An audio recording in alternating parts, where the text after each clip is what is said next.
You're listening to Supervision with a Vision, where we discuss all things supervision. I'm your host, Sarah, professional counselor, marriage and family therapist, play therapist, eating disorder specialist, and cookie lover, with my co-host, Heather, marriage and family therapist, certified Together in Texas counselor, a Texas transplant from California, and outdoor adventurer. Hi, welcome to Supervision with a Vision. Today, Heather and I are talking about the use of storytelling in supervision. This week we read The Story You Tell Yourself, published in Psychology Today 2025. So Heather, I think we do this a lot. I mean, we're doing this. We do it now. Right, in our podcast we do this. So the use of storytelling in supervision, the article starts with creating meaning, that this creates meaning. Right. I think when we are able to elaborate on situations and stories that have happened in our own lives as a kind of a model to explain maybe something that's going on for our supervisees, maybe something they're struggling with, sometimes even modeling, like it could be to look at it in a different way, but it could also be to normalize something. Mm-hmm. Definitely. They're working with less experience than we have thus far. So you're saying like scaffolding, they're going to build on an example of our storytelling, our experience, and be able to add on to that in their own experience. I do think it's really connecting. I think, It can be maybe they're expressing frustration or uncertainty with something. Right. And we can say, we've done that. I've done that. It went this way. I think with storytelling, the careful, maybe like little pitfall is that you make sure that it's not always like the perfect answer. Like you show the mistakes. Like you can. Like it leaves. So you're saying you don't give them the answer, but you give them a jumping off point. Sure. Yeah. And that, like our first point of the article, creating meaning, that they can create their own meaning in that. Yeah, it doesn't need to be what I got from it. It gets to be what they maybe needed from it. Can you think of an example of how you use that specifically? I can think, especially in supervision, using maybe a story regarding this is a great one. Dealing with parents that are really hard to deal with in a situation where you need to articulate something about your session with a teenager and the parents are not in line. They're not in sync with whatever you're wanting. But just giving her in supervision a kind of guide marker to be like, well, you could say it this way. I've said it this way, with that personality. And it turned out like this. Or, what do you think? Kind of giving them almost like the jumping off points, meaning like, I'm going to give you the prompt for the story. Yeah. Now you can create what you need from your client. I think when I do this, I'm relying more or using it more as a tool of connection. Sure. That maybe I'll describe a situation that might be a little bit similar, but where I felt the same way they felt. Oh, absolutely. Yes. So, let me think. Oh, I sometimes will tell a supervisee that's saying to me that they're having a hard time relating to a specific client. Sure. And I'll tell them that when I was working through my master's program that I taught school and at a little private school, and I taught kindergarten for a year, and that probably she was not this old, but the principal, my boss, I thought must have been probably 100 years old.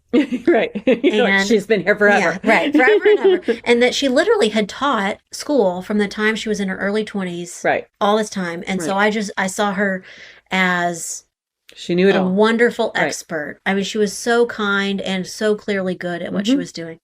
And one day, at the end of the day, all the kids were gone, and I'm vacuuming and wiping down tables. And she came in and sat down in one of the little kid chairs while I'm cleaning up. So we're chatting and I'm cleaning. And she's just said, how's it going? Do you have everything you need? How are you liking things? How do you feel like you fit in here? Right. And then she said, how do you like your kids? And I gushed and went like, oh, I love them. I love them. They're so great. And she said, there's one that you don't like, isn't there?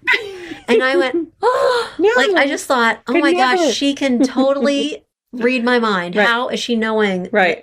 And that I think I said something like, no, know. They're all so wonderful and sweet, and I love all of them. And she says, she's kind of Hmm. like stopped me for a second and said, every single year that I have ever taught school, and again, I thought she was like Right. 100. Right. So 100 years she's Hmm. been teaching school.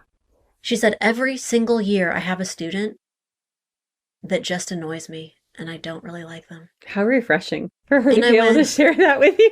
right, Right. and that I went, oh, okay. Right.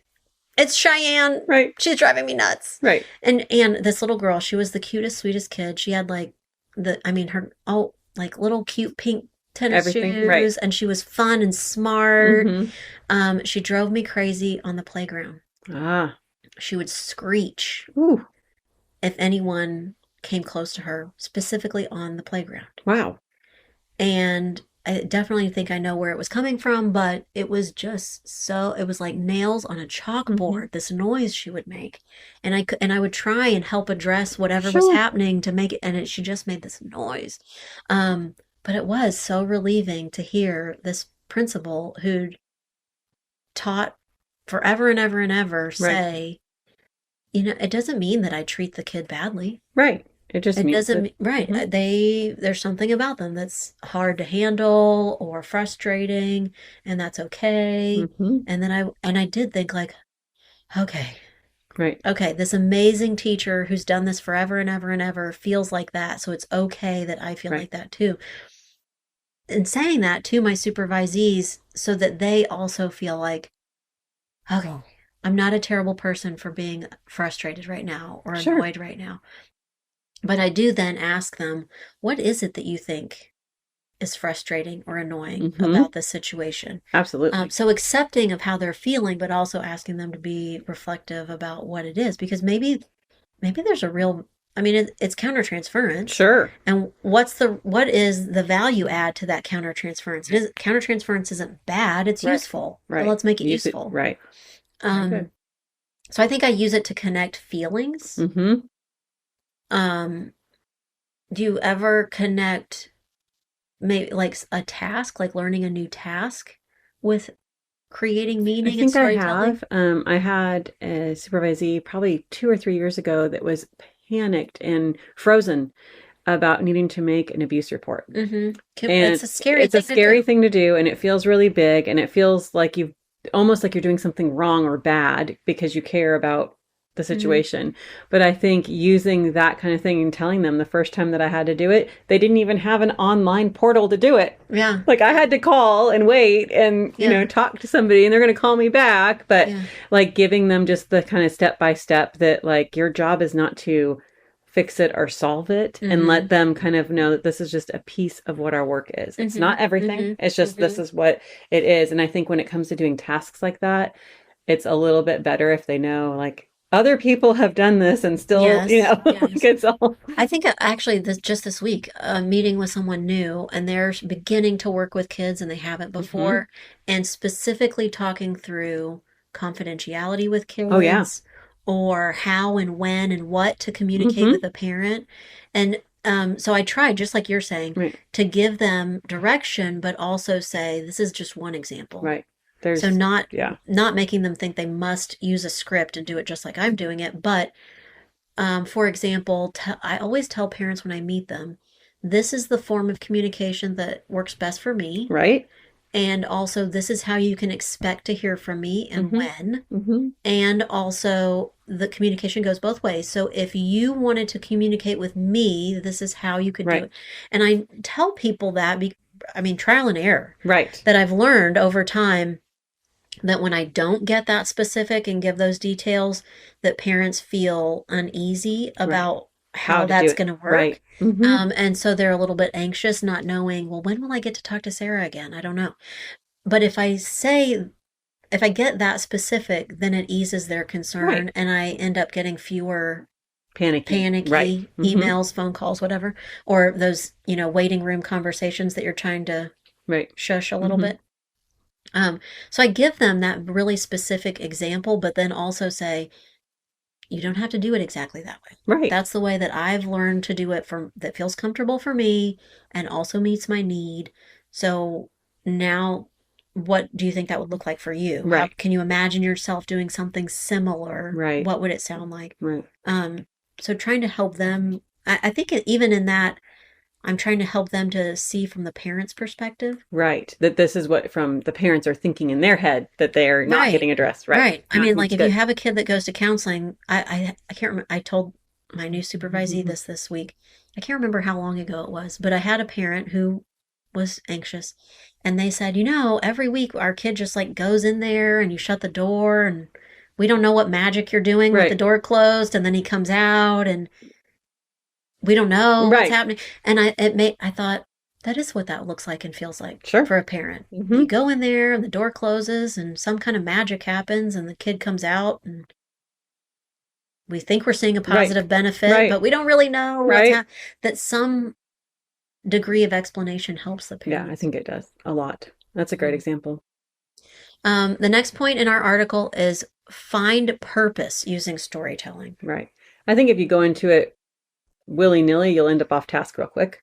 But Yeah, I you love know that. what? Yes, Like totally you just go true. into it and Yeah. all of a sudden you're just, off in your own path. But I think if you're thinking about it, for me, when I'm sitting with a supervisee and they're talking about their day, and if it's reminiscent for me, like if I'm like, oh, just like that experience I had, or when I felt angry with the boss, this is how it may not have anything to do with counseling. Like my Yeah. experience could be like a boss I had when I worked at the ice cream counter. I mean, who knows, Mm-hmm. right? Mm-hmm. So being able to find the purpose behind like driven, why would I be telling that person that information? Mm-hmm. Why would I be sharing this? So it's not purposeful to just sit down in supervision and start like Blah blah blah blah blah. describing a lunch that you Right, had, like a really good right, lunch. And I'm like, right. it That's was not really good, but right. that's not That's not the related to point. supervision. Right. So being purposeful, like what are you hoping to articulate? If you're giving this story, what is the Mm-hmm. overall why? Mm-hmm. Mm. Yeah. I mean, do you ever find it difficult or do you find yourself straying from the purpose of supervision in supervision? Oh, I'm sure I have. I'm sure I Yeah. have. Yeah. And I think that probably as you develop relationships and supervision for long periods of time, I think it's real easy to be like, okay, now back onto what we were talking about. Like, Right. it's easy to get sidetracked. Yeah. It's easy to come in and start talking about just our everyday lives and then need to kind of like, okay, we've Mm-hmm. only got 45 minutes left. Let's Yes, be that's on a good task. example. Yeah, because you can just get distracted Right. sometimes. Um, I can't think, it feels like it's been a little bit, and maybe that you're no longer working with this person. But I can remember you describing a time where you had a supervisee who probably on purpose would distract from the Oh, main yes. point, Oh, would come in absolutely. and talk about Right. all other kinds of things, and you're like, and we said we were going to talk about notes this week, Right. or whatever Right. the task Right. was. Do you think you have supervisees that do that sometimes, that on purpose they come in with kind of like a distraction Oh, sure. to I think avoid? I think to avoid the hard things, notes, right? Mm-hmm. Abuse reports, or Mm-hmm. maybe something we've been specifically working on, like asking them to try something different from their Yes. model that they're stuck in or from Yeah. something that they're really fixated on to like, okay, Mm-hmm. well, what about this? Like Yeah. try it. Yeah. I think that's important to I think yes, I have people do that all of those hmm examples. What about I have supervisees, I don't even know if it's actually conscious all the time, but they have clients they would prefer to talk about Oh, yes. versus, and for a mix of reasons, Right. they have clients they would prefer Not not to talk yes, about. 100%. Maybe because there's a lot of countertransference, Sure. or it's a difficult client, or Right. maybe because they find it boring, Right. right? A They're just like, different, oh, I don't need to talk about that one. Oh, right, really? Why? right. That different supervisees, different motivation, that Sure. there's maybe someone who's like, yeah, but I want to talk about this difficult one every Right. week. I'm like, okay, talking about that one's useful, but let's also talk about hmm all of the Right. examples and experiences you're getting right Right. now. Absolutely. Okay. So we do sometimes we're keeping ourselves on track and Right. sometimes we're keeping them on track. Correct. Okay. Storytelling and supervision enhances the impact of supervision.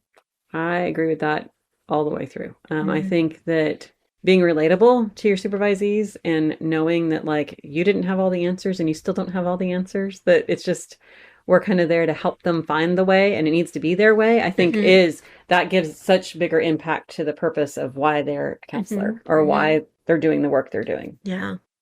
What about we haven't talked too much about, or maybe we haven't said anything about the supervisee using storytelling. Oh, yeah. I think that creates impact too, right? right? That Because they need to tell us the details of the mm-hmm, session and like mm-hmm, maybe even things that aren't necessarily clinical, like telling me that like a client came in and she had to bring her baby with her, yep, right? Like mm-hmm, something like that. mm-hmm, That's like that's nothing to do with the actual part of supervision, yeah, but it's important to note. Mom uh-huh, had to also attend to a baby during session. right. Yeah. Or what if the supervisee comes in and says, okay, I want to know some more about oppositional defiant disorder. Right. And you could talk a lot about that, Right. but hold the phone. Tell me more about Mm-hmm. why you're asking Right. this, Right. or tell me about the client where this has Mm-hmm. come up. Because they've said, they've thrown out a diagnosis like oppositional defiant, but maybe that client had that diagnosis before they came to them, Right. and so that they They're just just saying, oh, this is what, right, they yeah. inherited that Right. kind of. But then they get to talking about their client, and there's so much more to the Mm-hmm. whole picture. I feel like that happens often, Mm-hmm. especially with kiddos and teenagers. Yeah. Often they come in with labels already, or often maybe a parent has said that they think it's this. And Yeah. so easily a young new therapist kind of just adopts that mindset. And Right. it's so important to be able to untangle it. Or even they throw out a theory. Oh, sure. Right? They're like, okay, so let's do Gestalt. Yeah. And we're talking Gestalt. And I mean, there's Right. plenty to talk about with a theory, and you just start going down that Right. road. But if maybe you don't stop and go, But why? explain why. Or Right. like, tell me why you're thinking about this today. Right. That if you don't, you might miss part of that. Right. You'll miss the impact altogether because you can be impactful if you're focused. Right. And not that talking about a diagnosis isn't useful, Right. or talking about a theory isn't useful. That's useful, but without context of the Correct. story, That's the problem. then you're still missing Yep. an important piece. Okay, the last point of our article: meaning plus purpose equals lasting happiness. Seems very crunchy, but I Yeah. like it today. But yeah, I think that if you do have meaning, right, and you have a purpose behind it, then truly you will be happy because you'll feel connected to that. What if we said, this has to do with how I think about counseling. What if we changed the word happiness to change? Love it. Meaning plus purpose equals lasting change. Yep. Makes me happy. Yeah. That's true of our clients, but also true of our supervisees. So if we're connecting a meaning and the big purpose, picture goal, right? And in supervision, that you improve your skills, Sure. that you feel confident, that you are ready to work independently. Mm-hmm. If we're creating meaning and connecting it to that goal, then they're going to see the purpose and find like Right. the big picture, Right. learning moment. Right. The shift, the change. Yeah. That brings a lot. Can you think of a time where you've ever seen that actually happen in, like, you're watching it happen and there we go. Boom, lasting change. Yeah, I think it happens a lot. I would almost say like midway through supervision because you're usually with your supervisor a long time, but there usually becomes this point where me as a supervisor, I can kind of see it all click and I'm like, oh, there it is. That's a sweet spot. Like they figured out, and it doesn't have to be my modality or my way of doing it. It's like they figured out their like rhythm, and not that you still won't have things that pop up for supervision, but there is a shift when that happens, when they kind of put all those pieces together. Yeah. I had a supervisee. It's been a long time now because she is now a supervisor, and cool. And she sometimes listens to the podcast.